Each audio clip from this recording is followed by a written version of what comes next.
Hi, and welcome to Deep Leadership. I'm your host, John Rennie. Well, I hope all is well with you today. It is another beautiful day here in North Carolina, and this episode is brought to you by our sponsors, Jeremy Clevenger Fitness and the Sasquatch Flag Company. Both of these sponsors help me bring these shows to you each and every week, so I encourage you to click on their links below and check them out. I have another great show lined up for you today, but before we get started, I just want to remind you to check out the leadership books I've written on either Amazon or my website, johnsrennie.com. This year, I'm offering a new way to purchase all of my books for a discount.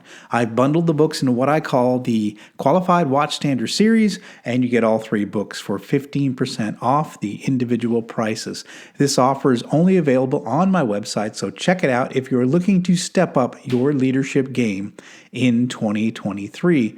Also, I wanted to remind you that Deep Leadership is ranked in the top 100 management podcasts in the U.S., and I wanted to thank each and every one of you for listening in each week and sharing these episodes with your friends. You have helped this podcast grow into a top-performing show, so thank you very much. Well, that is it. Today we're going to be talking about influential writing and the role ChatGPT may play in the future. As you know, ChatGPT is a chatbot developed by OpenAI and was launched in November of 2022. And my guest today is Rob Ashton. Rob returns to the show to help us understand this new tool and how it might be used in business in the future. Rob has been researching the science behind influential writing for more than 7 years, and he's the right guy to help us get a handle on this important issue. If you want to be a more effective communicator and you're wondering about ChatGPT, this is your episode. So, are you ready to dive in? Let's get started.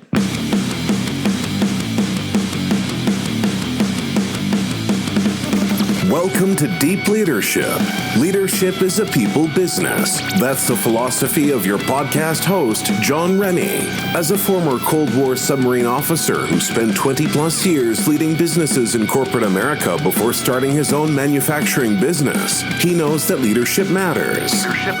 Are you ready for some real-world actionable advice from John as well as his expert guests? I'm ready. The show starts right now. Welcome to the Deep Leadership Podcast. Today I'm joined by Rob Ashton. Rob is a returning guest, and you might remember him from back on episode 105. Rob is a writer who focuses on the hidden brain science on how the things we read and write influence what we think and do. Now, he's been researching the science behind the process of reading and writing for more than 7 years. Rob is also the founder of the global learning company Emphasis, where he specializes in written communication and has thus far enabled over 80,000 people to make more impact with their professional writing. In his estimation, much of the written communication of leaders simply doesn't work, and I'm excited to have him back on the show to talk about the importance of the written word in leadership. So, Rob, welcome back to the show. John, it's great to be back. Thanks for inviting me.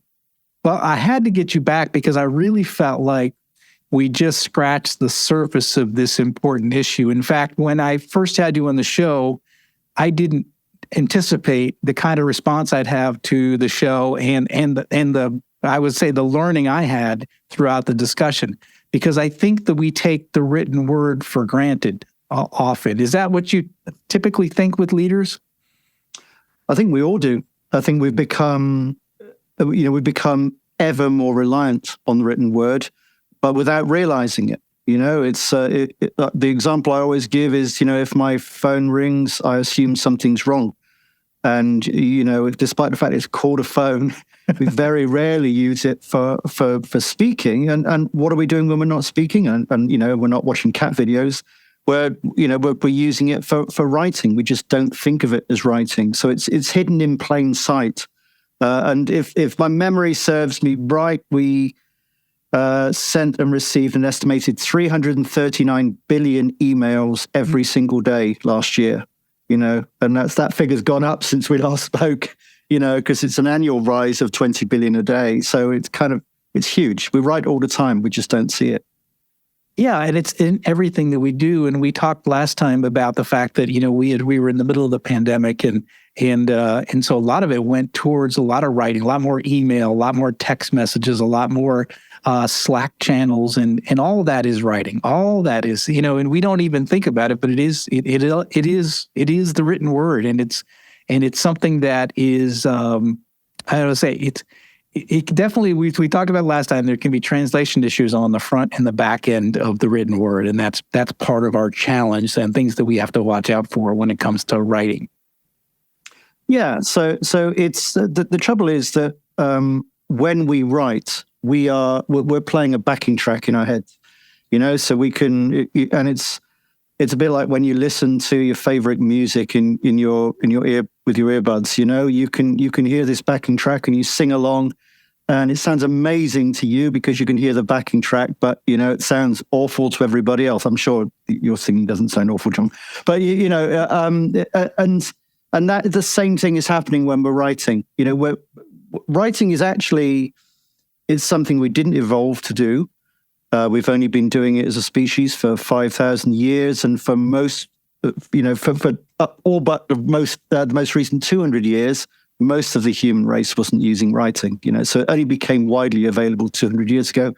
That's nowhere near enough time to evolve any changes in the brain to accommodate it. So it's just something that we do through joining together parts of the brain that we evolved for other things. Not just sight, not just vision, but hearing and even voice production. When we're reading, the fast twitch muscles of the larynx are vibrating, even though we're not aware of it and we're not actually reading out loud. So all these parts of the brain are joined together, and lots of other parts too, and there's an awful lot going on. Now, it's kind of an illusion reading reading and writing, because when you're writing, you have all of that going on, but you have this backing track, you have all of your thoughts, you have the context, you have what's important in your life today, if you're a leader, what pressure you're under, and you bring all of that context to bear when you're writing, but the reader usually doesn't get to see or hear that backing track at all. What they get is a series of dots and squiggles on a screen, which they then have to use this brain hack, if you like, to translate back into a voice in their head. It's probably not the same voice that you had in your head when you were writing, and they don't have the backing track. So I think when you think of it that way, it's really a miracle that it ever works. It's an accident waiting to happen. And the fact we've become reliant on this, what is essentially a new technology, and I don't mean the smartphone, I mean the written word. It's amazing, and it's enabled us to do wonderful things, but it's not surprising that things get a little lost in translation sometimes. Yeah, absolutely. When you explain it that way, it makes sense to me. I think of 30 years of, in a leadership role, and I think of the number of times there's been miscommunication and there's been conflict because of it, or something doesn't get done because of it, and it was all because there was a different track being played by the writer and the reader, and the translation just didn't work. I meant for you to do this. Well, I didn't know you meant that. I did this, which was completely different. And I see that. I saw that a lot throughout my career, and I never really thought about the idea of, you've got a writer on one side with a track, and you've got a reader on the other side with a different track, and a lot of times it doesn't connect. So I was thinking about this. How should leaders, as we're talking about communicating with people to try to get things done, right? Coordinate activities, do difficult things in the world. How should we be thinking about the written word as leaders? This is not a very helpful answer, but it's a huge topic, and there is no one size fits all. But I think the first thing is to be aware of how different it is, and that is, that's a pretty good start. Just that awareness, being aware that you are using a suboptimal method of communication for the human brain, not for time management, not for communicating with people in different time zones, not for communicating to lots of people in one go. It's great for all of those things. But when it comes to just getting a thought from one human brain to another, the written word is suboptimal. It is you're at a disadvantage. Yes, use it. I'm like anybody else. I write far more than I speak, especially in a professional context. Although we even seem to text message my kids here in the house. We've just all become. And I think especially with Gen Z as well. It's kind of like, why are you speaking to me? Can you not send me a message? But I think with leaders, you've got to kind of break things down, and you've got to say, okay, right, what's the best thing you can do is to try to imagine what it's like to receive your message. Now, that's very difficult because I've said, you're playing this backing track in your head, your own backing track. So you've got to find a way to stop that backing track. That we read through expectation, through prediction. Okay, so the reason we can read so quickly is because it's 90% hallucination. It's 90% what we're expecting to see, and that's true that's especially true when you're reading what you've written, because of course you know what you've written. You wrote it, and you've just written it. So of course you know what you're saying in scare quotes. The person reading it will, yes, they'll have their own backing track, but they'll be predicting too. So they'll have their own agenda. They could be anywhere. They could be upset. They could be stressed. They probably are. Certainly probably got too much on. And so they'll be skim reading and they'll be predicting. They won't be seeing what's there. They'll be seeing what they expect to see. What happens in the brain, as far as we can tell so far, is that the eye can't take in, the structure of the eye is not complex enough to take in all the things we see generally. So we have these mental models, we have this expectation, the things we expect to see, and nowhere is that more important and evident than when it comes to reading. So what actually happens is the brain creates an error signal. It looks at what it sees, and it looks at what it expected, and it matches the two, and it says, what's different?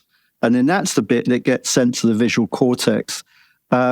So, when you're writing to someone, you need to know that it's going to be very, very difficult to anticipate how it will be received, and what's actually there. So you need to disconnect the soundtrack. You need to disconnect your soundtrack. You need to do everything you can to lower the amount of the extent to which you're using expectation and prediction, and you can do that by you can do that by reading it out loud, because that slows down the reading process and means that expectation is less of a factor. You can use a screen reader to read it. I mean, you sound extreme, okay, but and I'm not saying you do this for every message, but if it's really important, do some of these.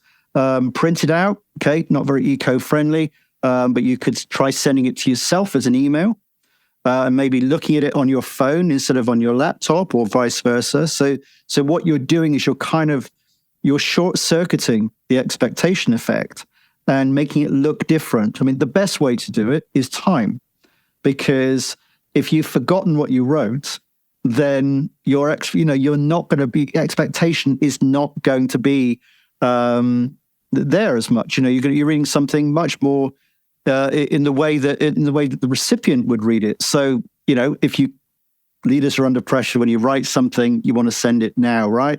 But if there's any way that you can not send it now and you can look at it tomorrow, you will have forgotten a lot of the context. You'll have probably have a different backing track in your head by then, and you've got a much better chance then of seeing it as the reader will see it. I really like that. That's great advice. I know, like, one of the things I've always used is I like to use the audio. I'll play back a audio reader, and it's nice to and then you sort of sit back, don't look at the words, but listen to the voice, and you're all of a sudden you'll say, "Oh shoot, that doesn't make any sense at all," or "I'm missing a word here," or "I've got the wrong word here," and that's always been one. And like you said, we're changing the we're changing the way we're looking. We're not looking at the words, we're hearing it, and then you might be able to catch something that you didn't expect. And I was going to say too, as a guy who wrote 3 books, I can tell you that I will look at a manuscript and I don't find any errors, and I'll run it through like Grammarly or something, and I'll find all these errors. I'm like, where did those errors come from? I don't see it because I was so familiar with the text that I couldn't see the errors in it. Like you were talking about, your brain, my brain filled in the blanks that were missing. And so I've seen that a lot in my own personal writing, is that your brain creates a model, and it's sort of like you said, it's seeing what's different from expectations. And if there's nothing there, you're good to go. And sadly, there are often errors in our own personal writing. We don't see it because our model says everything's perfect, Just to add to that, the it's like God's little joke. The things that are biggest, written in the largest typeface, those are the things we're the least likely to view accurately. And I think that it's because the area of fine focus on the retina, tiny, and there is a limit to how much how much information it can contain. If you're reading something in an 11-point font, you read that and you can read like I don't know, sort of 7-8 letters, something like that. If you're reading it in 36-point font, you'll probably see like half of the letter T. It's kind of like so you don't see it until it's there.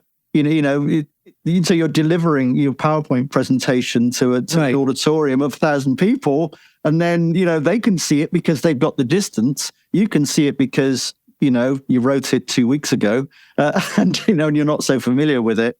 And it's only then that you spot your biggest errors. And we all do that. It's just once you dig into it, it's fascinating. I think so, anyway. Yeah, I really do too as well.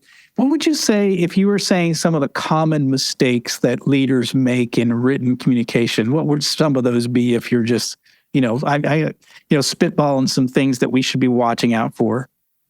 I would say never, ever email or write under the influence of emotion.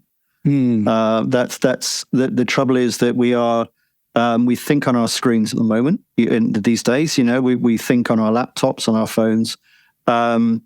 And when we are in that situation, we are solitary generally. It's a solitary activity. We're in our own little world, and we can get very irritated by things that may have nothing to do with what we're reading, and those will come to play. When you're writing. So if you get an email, you get a message that annoys you, everything will be screaming, "Oh, I'm just going to reply." And I think one of the best disciplines you can develop as a leader is not to do that. Never, ever to reply or write under the influence of emotion. I would say also don't start with bad news. Don't start with, if something needs to change, if something is happening that the other person isn't expecting and they might react negatively to it, don't just go straight in with it. Don't say I'm canceling leave next week. You've got to get people nodding first. And I'm not saying I'm not talking about burying the bad news. I'm not talking about hiding anything. But you've got to open the right folders in the brain first. If you don't start with the situation before you move on to, what's changed, you need then it's like being punched in the face. You're never going to get a great reaction to that. So you need to just kind of set the context, if you like, and that runs counter to what we hear. It's all about we're told it's all about efficiency. Use lots of bullet points. Just get the notes across. Write a subject line that makes sense on its own, which you should do, by the way.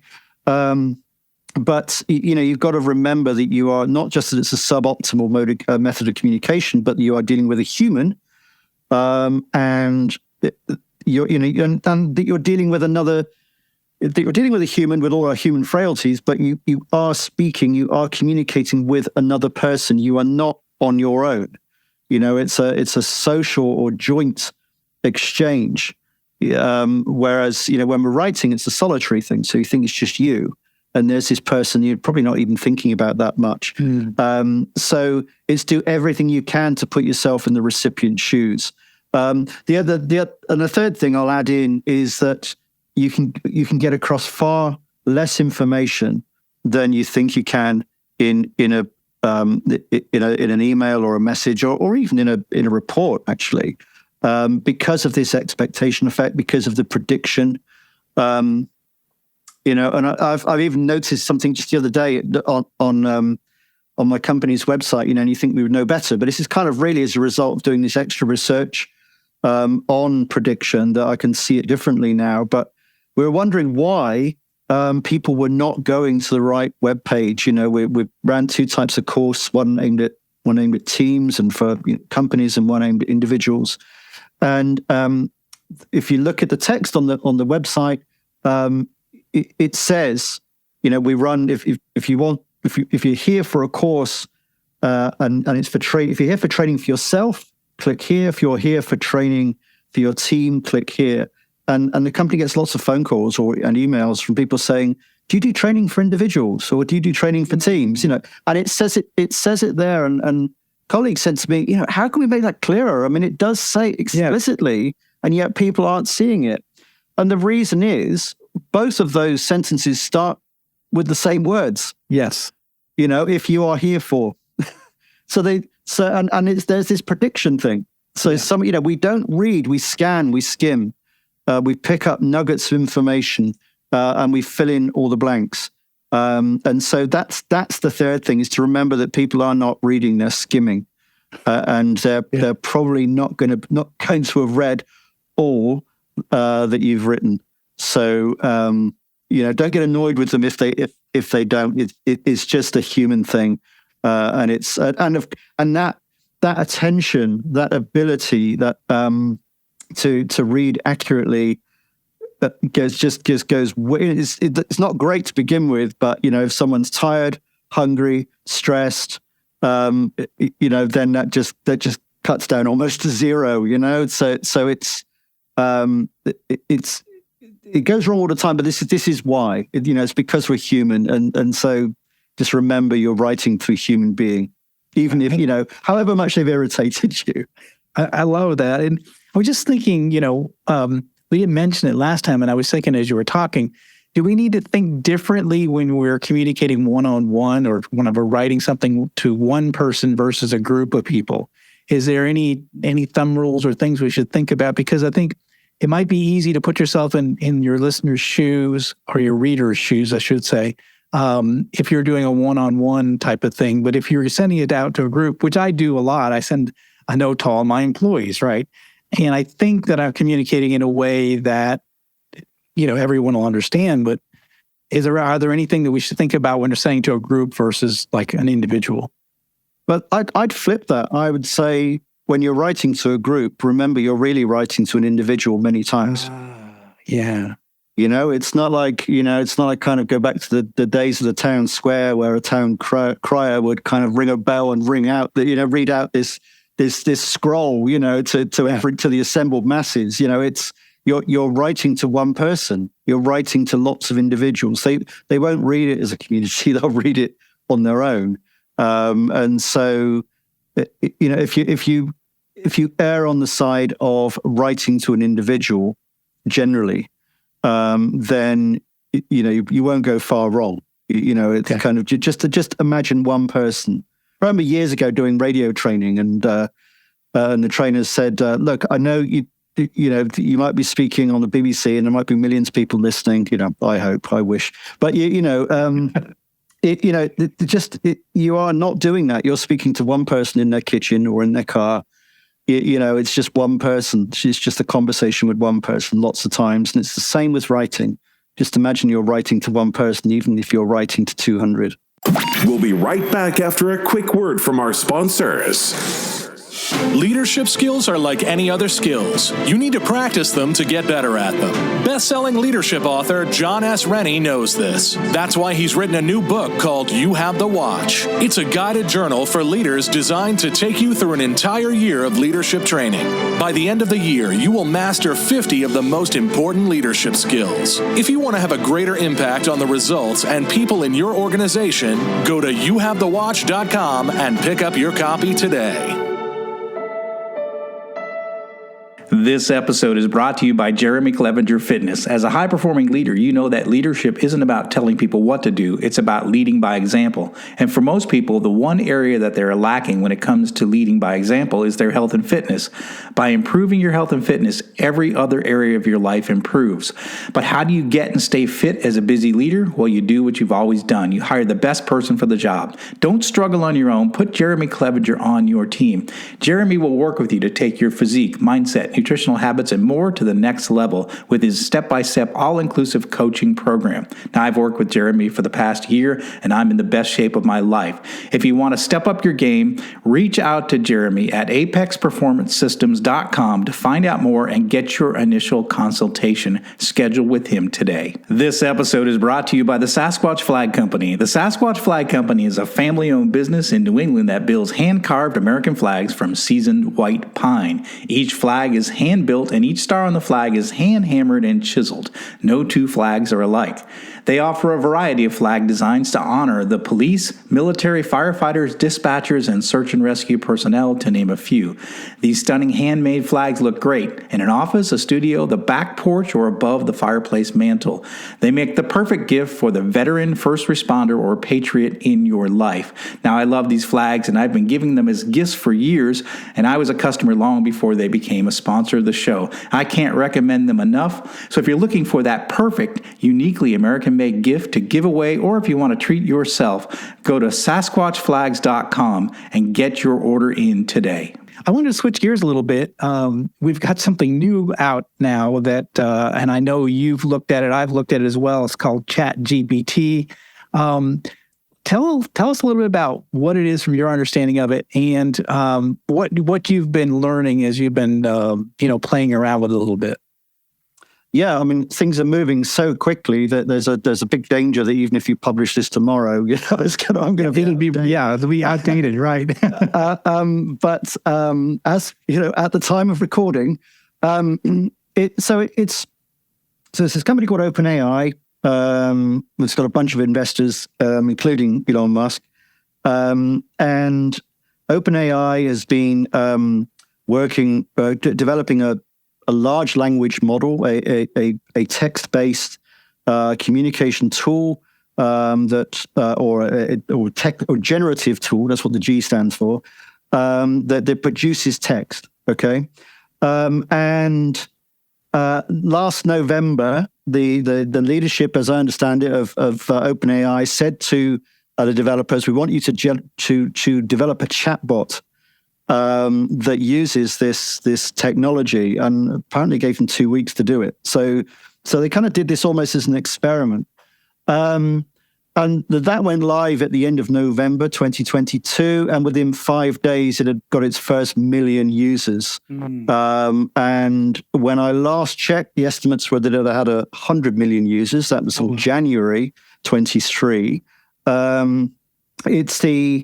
Apparently, it's the most successful launch of any product in human history. Wow! The adoption curve on this thing is just, it's vertiginous. It just goes straight up. It's kind of, this thing. A lot of people are playing with it. It's easy to forget that a lot of people haven't heard of it yet, because that's always the way with new technology. But this really seems to have caught fire and captured people's imagination. And what this thing does is, you put in a query, a prompt, to use the term, the jargon, and it just generates a response. And it generates the response in a way that it's so realistic, John. You just cannot, you wouldn't guess that a bot wrote it. And this is not a chat bot that, such as you might see if you're contacting customer services, and you say, "My train was cancelled, can I have a refund, please?" And you get a one of 3 responses or something, this thing will write to you in 4 sentences. It will write 200-300 words. It would just spill out this narrative. And you can say, I want to write a report to my team on cost of living crisis or something like that, and it said, can you write it? And it will say, sure. And it will write this passage, and you've told it nothing else. It's incredible. It's not perfect, and what it's doing essentially is making things up a lot of the time. So touch on that in a second. But I just kind of want to say one thing, which is that I've spent the last 25 years trying to persuade people to take written communication seriously. Right. And now we've got, and people have often said, oh yeah, I don't really get it. Are we writing that much? I don't know. Does it matter that we speak to each other all the time? Can I have some presentation skills training? And then along comes this tech that writes for people, and it just takes off completely blows up. Yeah. And I think that shows 2 things. One is that writing matters, and 2, that writing is hard, and people want something that makes it easier. But yeah, what it does is I talked about as humans, when we read, we predict what's coming next. And what ChatGPT does is the same thing. It takes a word, and then it works out what the most common word is to come next, and the most common word is, but it uses probability. It's like predictive texting on steroids. But it's garbage in, garbage out. People complain, I've heard people say, well, I tried it and it was amazing. But when I looked at what it had written, it was a bit kind of plain vanilla, it was a bit there, really, it's nothing to set the world alight there. And that's the point, because without context, what it will do is base it on probability, which means the average. What does the average person say? What's the average kind of report? Yeah. What's the average sentence that follows this sentence? The average is probably a bit bland and a bit meh. It's kind of like so that's not surprising. But what you can do is you can program it. So as soon as you say, as soon as you give it some context, as soon as you say, I have a team of 5 people. They have this level of experience. These are the things they are most interested in. I have to explain that they're not going to get a pay raise this year. Give me 5 things I should be sure to cover in my email. So you kind of use it as an outline, and it would probably do a pretty good job there. And then if you say, don't talk about this, focus on this bit, it will refine the list. And then you can say, write me an introduction that's going to get them on side. And then it will do that. And it's spooky. When you're looking at it, you think it's a human writing. Mm-hmm. And that's very dangerous. That's both amazing and very dangerous, because it's seductive and you can think that it's a human writing, that it's a virtual assistant who's read your mind. And you have to remember that this thing can't even see you. It knows nothing. It knows nothing about you. And it's also amoral. It has no problem with making things up if it doesn't know them. I was researching a blog post the other week, and I said, give me 5 papers on the language used, on the psychology of language in dating profiles. And it said, sure, here are 5 papers. I thought, that's amazing. Can you summarize them? And it said, sure, here's the summary. I thought, it's incredible. I've not seen some of these. Can you give me the links for them? So it did. And then I looked, and out of the list, two of the 5 didn't exist. It just made them up, and none of the links were links to the papers. They were, I think, they were links to, research papers in biochemistry or engineering, and they were nothing to do with psychology. So it's early days. I think it feels like the Wild West at the moment, but I also think that we have no idea how this thing is going to affect us. If you think back to when we first got access to the internet, and we didn't know how things were going to map out for the next few decades. Well, now I think we have no idea how things are going to map out for the next few months. This thing is moving so quickly. It's I think it's amazing. And I also think that a lot of people will try it and they're trying it for quite bland, quite banal tasks. It's a bit like when we first got access to Google Earth, this amazing technology that had photographed everywhere on Earth, and when we go online and we go, right, I can see anywhere in the whole world. What am I going to look at?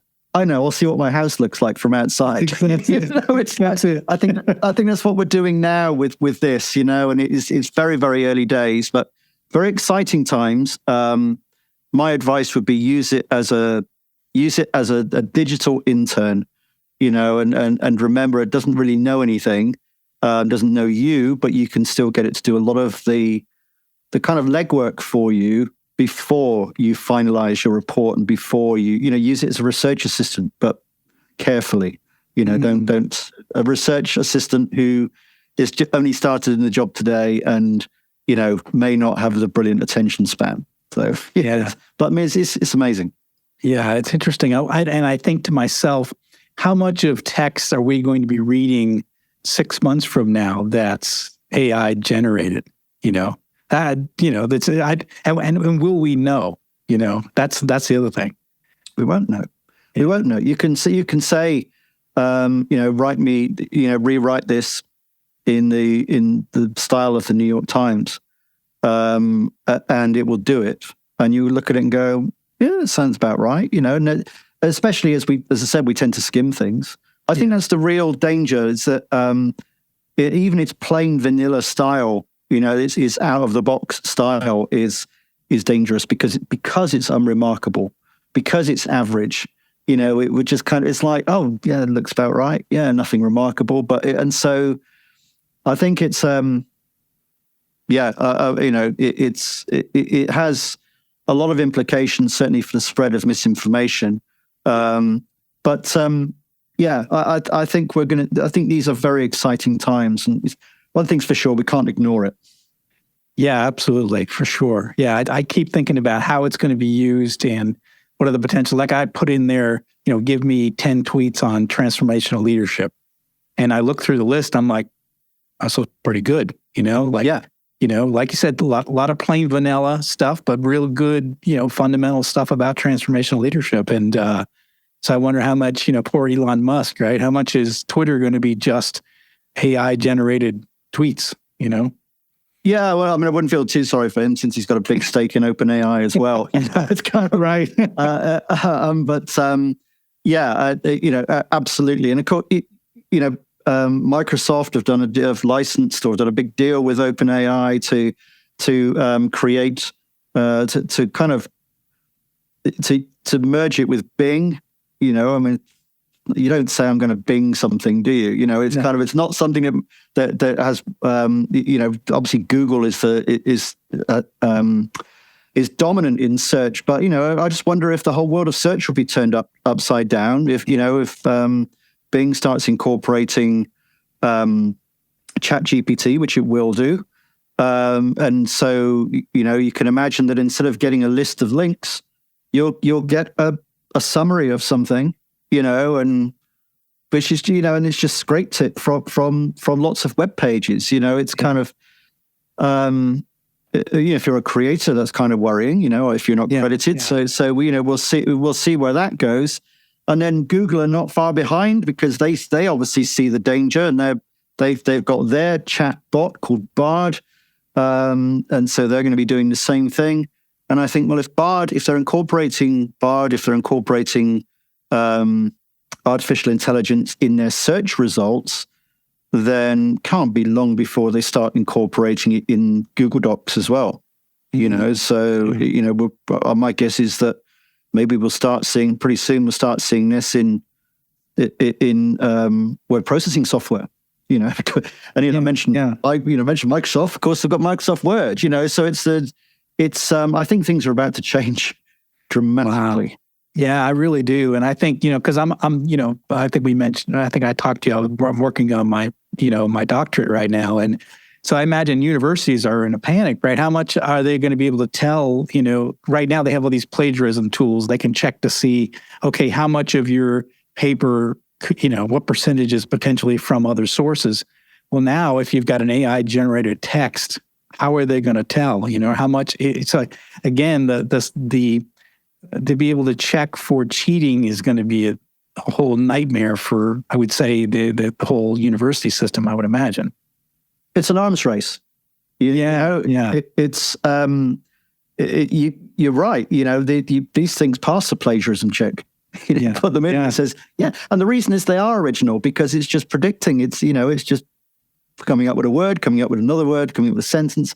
It's actually making up as it goes along. So it's never, it is original, as far as I know. But it's kind of, maybe it's using chunks of text. I don't know. But that's the other thing. We don't actually know how it's creating these things. How it's created everything it's written.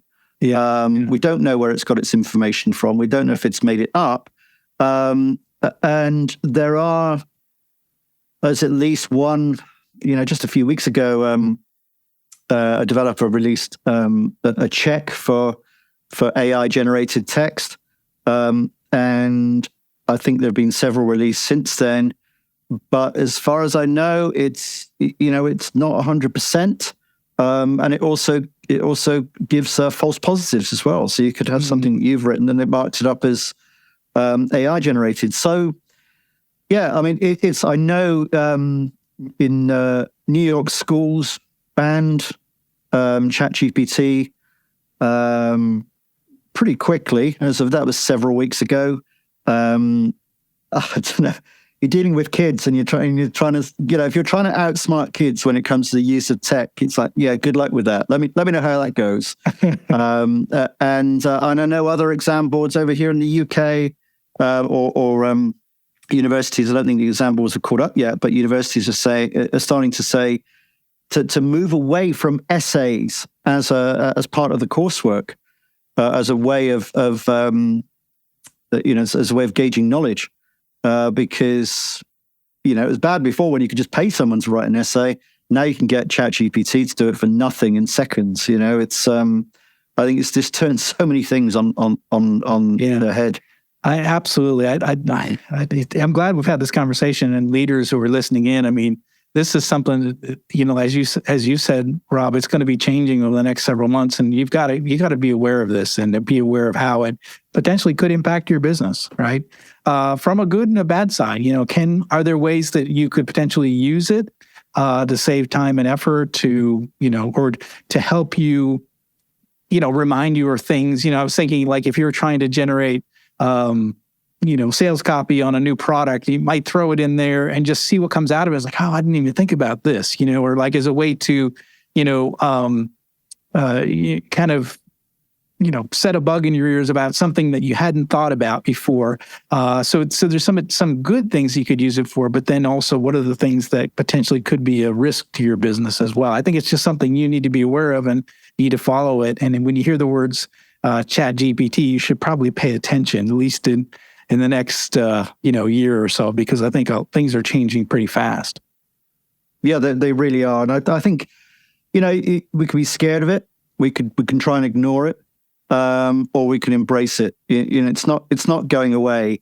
I think it could be a good thing in many ways. If it relieves you from the grunt work, if you like, the crappy first draft that you have to write of your report. If it will get you to that point more quickly, and then you can edit it and you can rewrite it, then it's got to be a good thing. And it kind of elevates your position as a leader because you're no longer there burning the midnight oil on creating his first draft, or on just assembling things. Assembling an outline of your report. I think what we will do is we will learn to use it, and this is something I'm very much focusing on now, is saying how can we get people to use this technology so that they are, it puts them back in the driving seat, but it relieves them of the stuff they didn't want to do and frees them up for the real thought leadership and for so you become a director, you're not your own intern. You're not somebody who has to do the stuff on a Sunday night, I think it has great potential, but you need to view it as, you need to be the director, the master of the AI. And that I think is going to be the way forward. A bit like, autopilots in planes. Yeah. You still want a pilot. You still need, you can't just leave it completely, and you need to know how to fly the plane. And, it's a human in control, and, lament it. It's a bit like lamenting the end of calligraphy as a skill. It's kind of like, well, I've spent all this time learning calligraphy, and now this printing press comes along, and I don't have to do that. It's like, yeah, but think of all the things you can do. Yeah, I think it's learning to embrace it and get it to work for you is the key here. And I'm certainly doing a lot of work on that, and we'll be reporting back. Yeah, and I like what you said. Some don't trust everything that's coming out of it. I mean, I think we've grown to know that, like with Wikipedia, right? If you look something up quickly, you can get quick information on Wikipedia on just about any topic, right? But you never take that to the bank. You sort of look at secondary sources and what have you. So I think it's a piece of technology. It has its limitations, but it can give you some quick information quick, and then you need to, but don't copy paste, and that's life, right? So you put the human element in there, just like you said, with a pilot on autopilot, you've got a human there that's watching over it. And I think you need to watch over it as well. I've got to, absolutely. There's one note of caution I really must sound, actually, which is that it's not confidential at the moment. ChatGPT even warns you. It says, look, the researchers might see this. This is experimental. We're using it to develop the model. So don't put confidential information in there. And that certainly rules out its use in a corporate environment. I think that it will be a while before we see it adopted.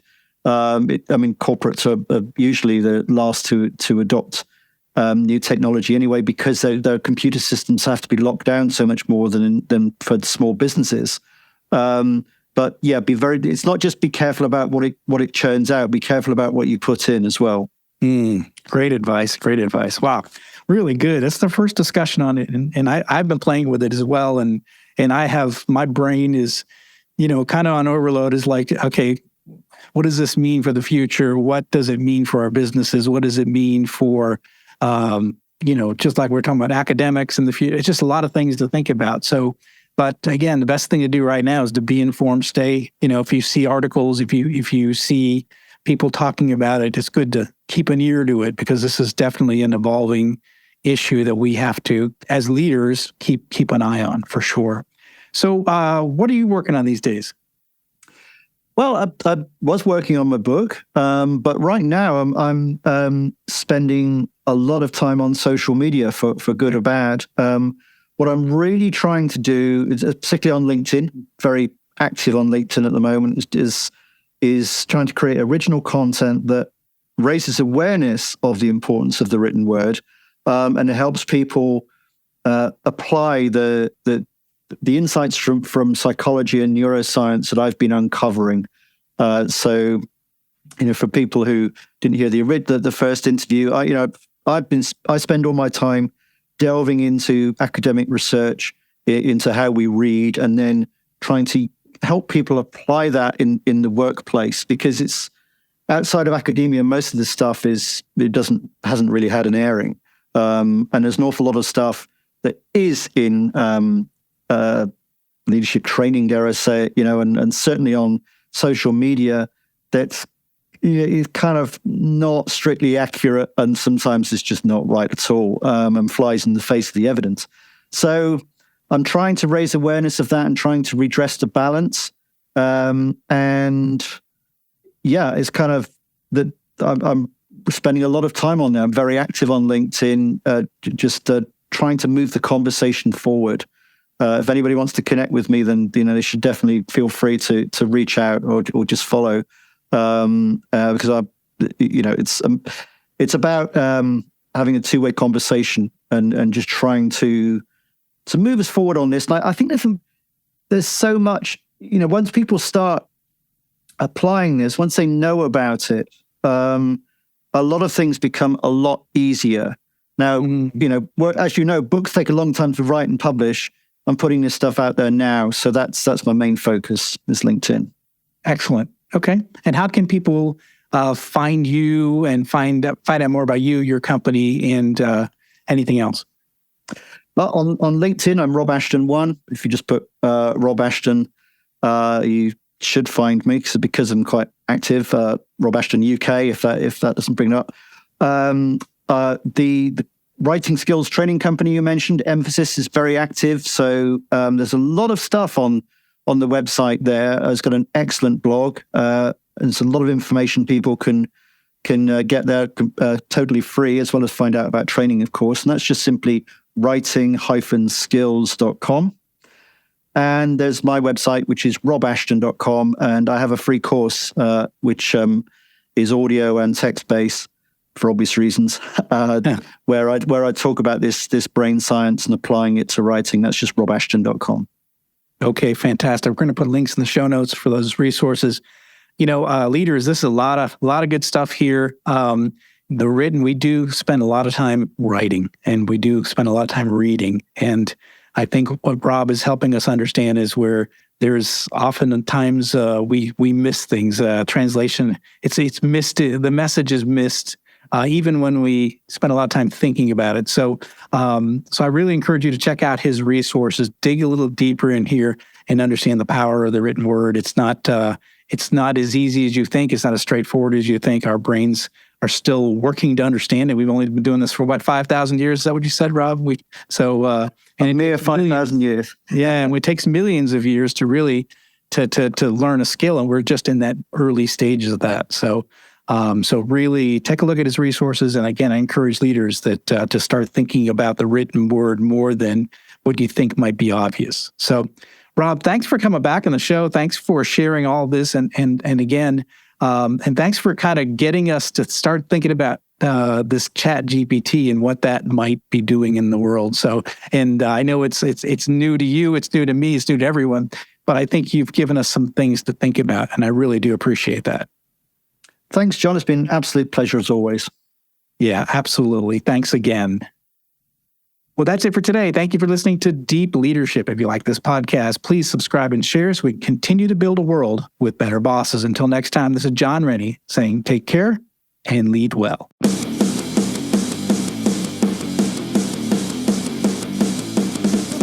Thank you for listening to Deep Leadership. Thank you. Thank you. Thank you, thank you, thank you for all you do. We hope you enjoyed today's episode. For more information and updates, please visit our website at www.deepleadershippodcast.com or johnsrennie.com. Until next time, take care.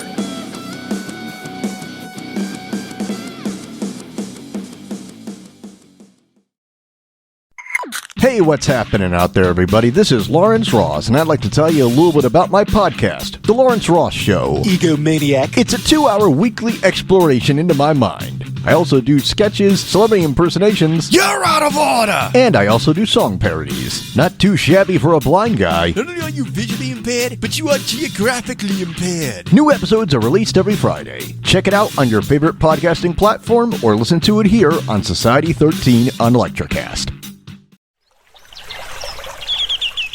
Are you passionate about saving the planet for future generations? Do you want to learn how to do it? If yes, then you need to tune in to the Nature Backed podcast.